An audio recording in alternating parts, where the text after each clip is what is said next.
Olá pessoal, Marco Ren aqui da Berlínguas, tudo bem com vocês? Mais uma aula do nosso curso Cidadania Alemã em 10 minutos, tá? Eu resolvo aqui uma, duas, três, hoje 4 questões do teste Leben in Deutschland, tá? Esse teste, ele é voltado ou ele é obrigação para quem quer se naturalizar alemão, quer dizer, que é o passaporte alemão, ou então quando a pessoa conclui o chamado curso de integração na Alemanha, ela precisa fazer esse teste chamado Leben in Deutschland, tá? Meu nome é Marco Rian, eu trabalhei anos e anos nos cursos de integração da Alemanha e tenho licença do Ministério de Imigração para, né, trabalhar nos cursos de integração. Quer dizer, este curso aqui é um curso exclusivo,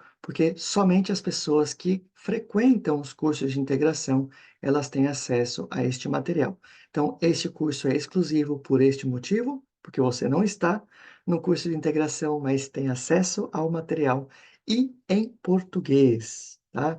Eu sou a única pessoa no YouTube, na internet, que oferece, que explica, que dá este curso no idioma português. Então, vamos lá para as questões de hoje. A questão 33 trabalha a relação entre o governo alemão e a religião, ou melhor, as igrejas ou as comunidades religiosas, tá? Eu vou usar o termo comunidades religiosas porque é exatamente este termo que aparece em todas as alternativas desta questão, tá? Essa palavra longa aí chamada Religionsgemeinschaften, tá? São as comunidades religiosas, tá bom? Então, qual é a relação hoje entre o governo, o Estado e as comunidades religiosas, tá bom? Por curiosidade, antes de responder a essa questão, eu separei para vocês alguns dados estatísticos de hoje, né, para mostrar um pouco como é o panorama religioso na Alemanha hoje, tá? E aqui também eles usam, né, o termo Religionsgemeinschaften, tá bom? Então, entre 2012 e 2022, tá bom? Então, a primeira ou a maior comunidade religiosa na Alemanha hoje é a comunidade católica, tá? Com 20 milhões membros ou de adeptos, tá bom? Na sequência, nós temos a igreja protestante ou a comunidade protestante, tá? Que é chamada também de, nesse caso, de evangélica, tá certo? Na terceira colocação, nós temos a igreja muçulmana, tá? Ou a comunidade, melhor dizendo, muçulmana, tá? Tá? E assim por diante, tá bom? Então, é só mais para ilustrar um pouco o mapa, né? O mapa das comunidades religiosas hoje na Alemanha, ok? Bom, voltando então à questão, nós temos na primeira alternativa que Estado e comunidades religiosas são separados, tá? Não existe, digamos assim, uma relação direta entre eles, não? Somente uma relação indireta, tá? Porque, obviamente, que a igreja, né, ela, num país democrático, num país onde há liberdade de expressão, a igreja também pode se pronunciar em relação a determinados assuntos, mas não existe nenhuma influência entre Estado e igreja, tá? Ninguém interfere, digamos assim, no trabalho de ninguém, tá? Isso é o que diz, né, a questão alternativa número 1. A alternativa número 2 diz que as comunidades religiosas, elas é que formam o Estado. A terceira diz que o Estado depende das comunidades religiosas, tá? Não sei o tipo de dependência aqui, pode ser uma dependência política, pode ser uma dependência econômica, tá? Não, a questão não especifica o tipo de dependência. E a última alternativa diz que Estado e comunidades religiosas são ou formam uma união, melhor dizendo, uma unidade. Bom, Se a gente for pensar, como é feita a política hoje em dia na Alemanha, né, existe, para quem mora na Alemanha, nós temos o chamado imposto, das igrejas, tá?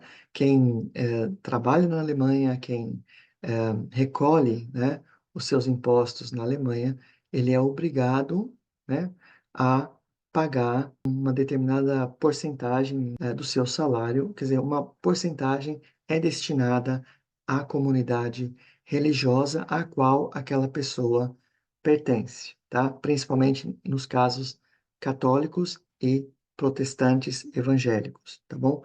No caso dos muçulmanos, ortodoxos, budistas, eu não sei dizer, tá? Mesmo tendo essa relação, né? E quando a gente fala em imposto, e o imposto ele é recolhido pelo governo, tá? Quer dizer, ele é recolhido pelo governo e distribuído depois para as comunidades religiosas católicas e evangélicas, entende-se, né, a igreja, né, ou as comunidades religiosas fazem parte, né, do governo ou formam uma unidade com o governo, tá bom?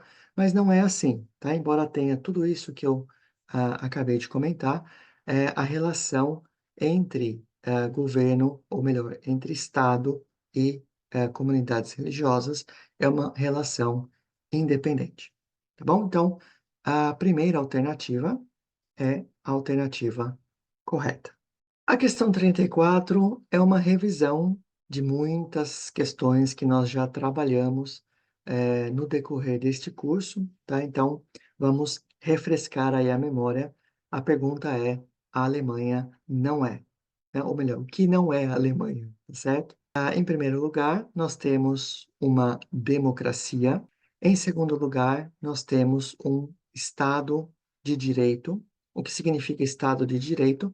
É que todos respeitam as leis, tá? Então, mesmo o chanceler da Alemanha, mesmo o presidente da Alemanha estão subjugados às leis do Estado, tá? Isso significa, então, Rechtsstaat. E a Alemanha é, sim, um Rechtsstaat, tá? A terceira alternativa diz que a Alemanha é uma monarquia. E como nós sabemos, não há um rei, né, na Alemanha, e sim um chanceler, também um presidente, tá? Então, chegamos aí à resposta dessa questão. A última, a palavra Sozialstaat. Sim, a Alemanha é um Sozialstaat, quer dizer, um Estado social. Isso significa que o Estado, ele tem a responsabilidade de ajudar pessoas que se encontram em situações de emergência, tá bom? Então, o governo alemão tem, né, ou cede diversos subsídios, tem diversos programas sociais, ou então parcerias, né, com instituições não governamentais para poder dar conta, né, das questões, dos problemas sociais enfrentados pelos seus cidadãos, tá? Então, a Alemanha, sim, ela é um Sozialstaat. Na questão 35, nós vamos falar principalmente aí da palavra Sozialversicherung, tá? Nós falamos na questão anterior sobre a palavra Sozialstaat. Ele é um estado social, é um estado que tem a responsabilidade ou a obrigação de ajudar pessoas em casos de emergência, tá? Bom, a palavra Versicherung é seguro, tá? Então é um seguro social, tá bom? Bom, de onde vem então, né, o dinheiro para todo o seguro social, tá? E também para ajudar, né, nesse caso, as pessoas que estão em estado de emergência. Obviamente, nós poderemos dizer, vem dos impostos, né, tá? Bom, mas nós não temos a palavra, nós temos, na verdade, na primeira alternativa, a palavra impostos, mas nas outras nós não temos, tá bom? Então, vejamos o que cada uma delas significa para saber qual é a resposta correta, tá bom? Bom, a primeira, então, eu comentei, né, na questão 33, sobre a relação entre o Estado e as comunidades religiosas, principalmente a católica e a protestante evangélica, tá? E comentei que existe a cobrança de impostos, tá? Então, a primeira palavra ali, Kirchensteuern, são impostos da igreja ou impostos religiosos. Tá? Esse dinheiro arrecadado, ele é destinado, obviamente, às igrejas, às comunidades religiosas, tá? Então, não é com isso que o governo alemão financia, né, o seguro social, tá?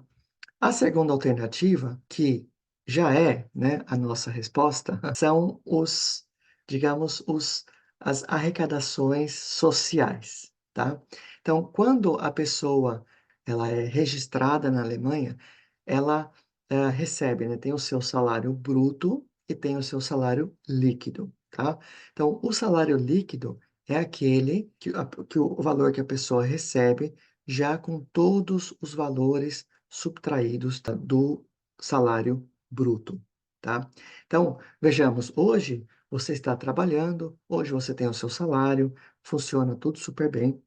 Pode ser que você perca o seu emprego daqui, sei lá, 2 meses, e aí você passa a depender, do seguro social, quer dizer, o seguro-desemprego nesse caso, tá? Então, de onde vem esse dinheiro? Você mesmo já contribuiu, né? Você mesmo já pagou, pelo seguro social, tá? Então, é daí que o Estado, né, que o Estado tira ou financia todo o aparato social. E é essa a proposta do chamado Sozialstaat, quer dizer, o Estado social, tá? Então, hoje, pessoas que estão, que têm saúde, que têm força de trabalho, jovens, né, são pessoas que financiam, né, as outras gerações, quer dizer, as gerações mais velhas, que estão impossibilitadas de trabalhar, tá? É um sistema de ajuda mútua. Então, é dessa forma que o governo, que o Estado, melhor dizendo, financia todos os seus programas sociais, tá? A terceira alternativa, a palavra Spende, tá? São doações, tá? Não é o caso, tá? Não é o caso. E por último, nós temos contribuições de, tá? Ou associações, tá certo? Na Alemanha tem muitas associações, não associações em termos somente sociais, mas associações também, clubes, grupos, né, de pessoas, mesmo que tenham um hobby em comum, criam uma associação, um clube, um grupo, né? E aí tem os seus membros e esses membros têm que pagar uma mensalidade e essa mensalidade serve para financiar a associação, tá? E não o Estado todo, ou os programas sociais do Estado como um todo, tá bom? Então, das Sozialabgaben é que o Estado alemão financia todos os programas sociais. Bom, e já que nós estamos falando de segurança social, né, ou seguro social, ou, né, programas sociais, eu resolvi incluir mais uma questão, né, pela primeira vez, 4 questões, no nosso curso, na nossa aula, melhor dizendo, porque essa questão também trabalha o aspecto do Sozialstaat, tá? Então, o Estado social, tá bom? Então, nós temos lá qual programa propicia na Alemanha segurança social, tá? Welche Maßnahme schafft in Deutschland soziale Sicherheit, tá bom? Bom, a primeira é o seguro saúde, die Krankenversicherung, tá? Se você já mora na Alemanha, você sabe que para viver aqui, para ter o visto, né, a permissão, você precisa de um seguro saúde, tá? Todos aqui na Alemanha têm um seguro saúde, é obrigatório, tá? Então, alemães e estrangeiros que vivem aqui são obrigados a ter um seguro saúde. Esse seguro pode ser particular, tá? Ou pode ser do governo, vamos chamar de público, tá bom? Mas todo mundo tem a obrigação de ter um seguro saúde. A segunda alternativa diz seguro de carro, tá? Autoversicherung, tá certo? Também é um seguro obrigatório na Alemanha para que você possa licenciar o seu carro. Você também precisa ter um seguro, tá? Não é uma questão de opção. Ah, não, eu vou correr o risco de não ter. Não, você não consegue ter um carro na Alemanha sem ter o seguro, tá? A terceira opção diz seguro de edifícios ou seguro de imóveis, né? Melhor dizendo, edifícios. A palavra Gebäude são prédios. E a última, desculpa, a última alternativa diz é aquele seguro contra terceiros, tá? Digamos que você prejudica uma pessoa num determinado contexto, e aí você tem um seguro que possa cobrir, por exemplo, uma pessoa esquece, mora num edifício e acaba perdendo a chave, tá? A chave de entrada, da porta de entrada do edifício, tá certo? Então, vai ter que trocar a fechadura, que já não é barato, tá? Na Alemanha, e aí teria que trocar a chave de todos os moradores desse edifício, tá? Então, acho que uma pessoa sozinha não teria condições de arcar com todos esses gastos, tá? Então, tá aí, por exemplo, esse seguro, né, para terceiros, Haftpflichtversicherung, tá? Então, qual deles, né, qual desses seguros gera uma segurança social na Alemanha, tá? Obviamente que o primeiro, que é o mais, né, deles, o obrigatório mesmo, tá? Sem esse seguro, ninguém pode viver na Alemanha, tá certo? Autoversicherung, quem tem carro, sim, quem não tem carro, não precisa, tá? Gebäudeversicherung, acredito que se você não tiver imóvel, ou se você, né, não tiver um apartamento, obviamente não tem a necessidade. E o último, sim, muitas pessoas, por precaução, elas têm, mas esse é facultativo, e é feito no particular mesmo, né? Então, não há essa obrigação, tá certo? Então, voltando ao que eu falei na questão anterior, Krankenversicherung, ela propicia, né, que as gerações mais velhas possam ter uma vida um pouco mais tranquila, vamos dizer assim, porque, né, o grupo de jovens, de adultos que trabalham e contribuem é alto e isso financia essa geração, tá? Então é dessa forma que o governo alemão financia o sistema de saúde, o sistema social na Alemanha. Bom, chegamos ao fim de mais uma aula do nosso curso Cidadania Alemã em 10 minutos. Como sempre, nós vamos clicar em Nächste Aufgabe e aí nos veremos aqui para mais algumas questões na nossa próxima aula. Te vejo lá. Tschüss!